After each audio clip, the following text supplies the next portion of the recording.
sort of my composure, but that if you gonna be on some funny stop, bro. Like, gang, this is the nerve to go ahead and tell me that all I do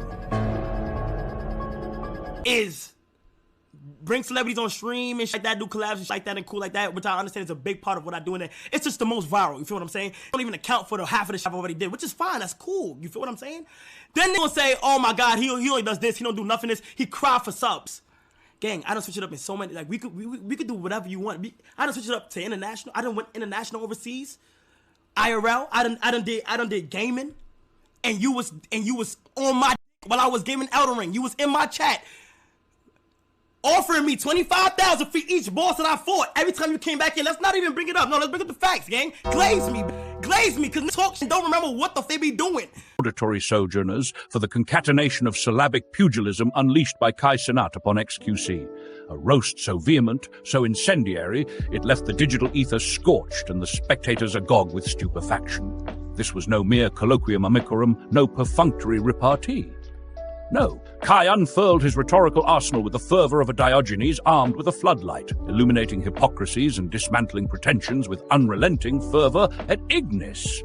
Behold the gladiatorial combat of words where Kai, an artist of articulation and chaos, reduced XQC's posturing to cinders of redundancy. The vexation, amicus meus, began with XQC's audacious but Kai's creative expanse, an accusation so myopic it reeked of intellectual paucity. Kai, in his Visceralitas Maximus, took umbrage at the insinuation that his oeuvre was but a series of momentary virality, a cascade of ephemeral brinkmanship. With a torrent of diatribes and undiluted charisma, Kai obliterated this fallacy. It was as if XQC had attempted to light a candle in a hurricane, underestimating the gale force of Kai's retort. The audacity, the temerity. To call his art mere fragments of comedic buffoonery was to ignore the Herculean versatility of his craft. Kai, the princeps urbanitatis, laid bare the multiplicity of his endeavors, from his forays into international escapades to his digital dalliances with gaming. The man has not merely switched it up, he has pirouetted through genres like an improvisational maestro. He conjures comedy one moment, dissects culture the next, and then obliterates Elden Ring bosses as if they owe him rent. And yet, XQC's critique was delivered with the deftness of a marionette attempting surgery, flimsy, unfocused, and hilariously inept. What hubris invictus fueled XQC to dismiss Kai's impact? Kai's response was gladius in minute, a blade unsheathed, cutting through the vitriol with precision. His words danced like Socratic irony on steroids, flipping XQC's critique on its head and demanding, nay, mandating, that the man confront his contradictions. Was this not the same XQC who basked in Kai's chat, laden with accolades and currency, when Kai decimated digital foes? Such hypocrisy is the pinnacle of audacity, a self-own masquerading as critique. But Kai did not stop there. No, the verbal Leviathan elevated the discourse by deconstructing the fallacious core of XQC's narrative.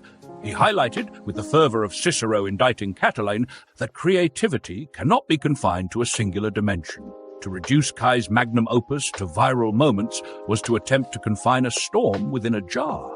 His brilliance is polymorphic, his content a kaleidoscopium of entertainment, education, and pure unadulterated chaos. And yet, XC's critique, like a house built on sand, crumbled under the weight of Kai's eloquent wrath. Kai's pugna verbalis was not merely a defense, it was an affirmation of identity. He demanded recognition for the breadth of his contributions, calling attention to the locus communis of his grind. His international endeavors? Overlooked. His community building? Dismissed. His gaming exploits? Undervalued.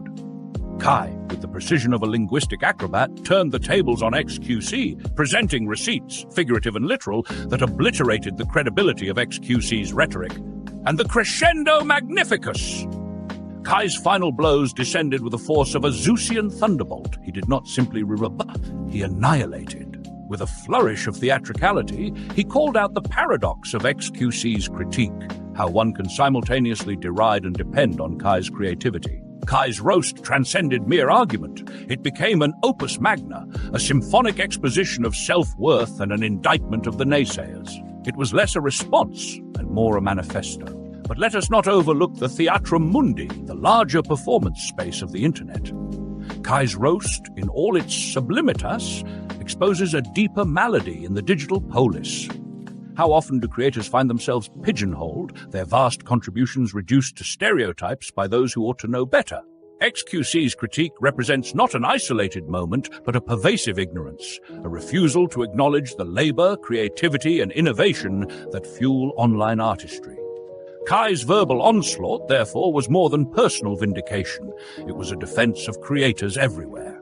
He became a praetorian of the digital zeitgeist, refusing to let his work, or that of his peers, be minimized by the myopic judgments of armchair commentators. His roast was a kaleidojunkra, a fusion of humor, rage, and righteous indignation that resonated with audiences far beyond his immediate circle.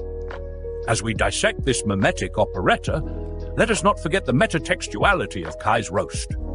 Calling out XQC's cacoethes loquendi, Kai forces us to confront our own complicity in oversimplifying creators. Are we not guilty of consuming without understanding, of applauding without comprehending, of judging without context? Kai's words are a mirror, reflecting the fluctuatio animi of an audience that often demands too much and understands too little. Thus, Cenat's takedown of XQC ascends beyond the realm of internet beef. It becomes a philosophy of vivendi, a philosophy of living for the modern creator. It is a reminder that creativity cannot be boxed, that criticism must be earned, and that when confronted, one must roast with the precision of a surgeon and the theatricality of a bard. Kai's roast was not just a defense, it was an ars magna, a great art of retribution. In conclusion, we must hail Cenat's roasting as a masterclass in rhetorical dominance, a nunc-pro-tunc declaration of creative sovereignty. It was the stuff of legend, the kind of verbal pyroteca that leaves audiences both entertained and enlightened. Kai, the verbal pugilist, emerged victorious, leaving XQC in the ashes of his poorly constructed argument. And so we raise our metaphorical chalices to Kai. May his words forever echo in the pantheon of online clapbacks. Of brilliance. Before we part ways from this labyrinthine odyssey of verbal domination and creative affirmation, let me bend the knee and drop the realist verbum ultima. Subscribe to the channel. Yes, you, dear wanderer of the digital cosmos. Yes, you, with the audacious thumb hovering above the subscribe button, like a hesitant demigod deciding the fate of nations. Click it. This isn't just a request. It's a clarion call to align yourself with the pantheon of those who truly get it. By subscribing, you're not just joining a channel, you're joining a movement, a digital agora where ideas are dissected, roasts are served extra crispy, and the energy stays at an unholy 100. So what are you waiting for? Are you content to be a passive spectator infinitus, or are you ready to step into the radiant light of enlightenment, chaos, and unfiltered entertainmentum primum? Hit that subscribe button now, and let's make history together. Don't miss your chance to witness the next epoch of greatness. Your future self will thank you, and so will we.